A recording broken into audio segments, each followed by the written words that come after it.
Alors que le Gabon fait face à la seconde vague de la pandémie, la réalisation des tests de dépistage de Covid-19 payants a rapporté au pays 1,2 milliard de francs CFA. Selon le ministre de la Santé publique, Guy Patrick Obiandong, cette enveloppe permettra d'effectuer l'achat des tests antigéniques et de quelques intrants nécessaires au fonctionnement des laboratoires.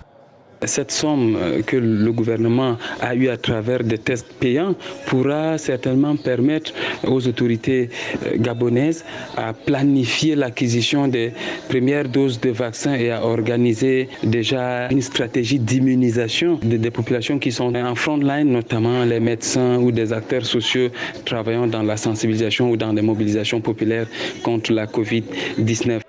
Les tests Covid-19 au Gabon sont depuis octobre 2020 payants à raison de 5 000 francs CFA pour les tests ordinaires et 20 000 francs CFA pour le test d'urgence. Avec le nombre de cas croissants, les tests RT-PCR de la Covid-19 coûtent actuellement 20 000 francs CFA aux voyageurs. Grâce à ce processus, le gouvernement fait d'une pierre deux coups, lutter contre l'évolution de la pandémie et relever son économie.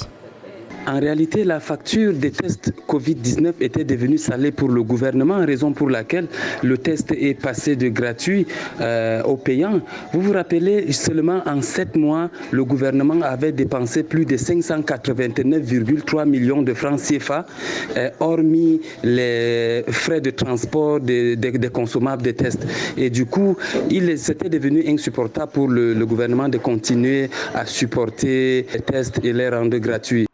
En octobre 2020, le Gabon a réalisé plus de 210 000 tests gratuits de dépistage à la Covid-19, évalués à plus de 589,3 millions de francs CFA. Il est donc opportun pour les autorités locales de rentabiliser les tests Covid-19 afin de renflouer les caisses de l'État pour contrer l'expansion de la pandémie dans le pays. Rappelons qu'en avril 2020, le Gabon avait adopté un plan de riposte de 250 milliards de francs CFA destiné à aider les entreprises en difficulté de trésorerie et à soutenir l'économie du pays fragilisée par la crise sanitaire.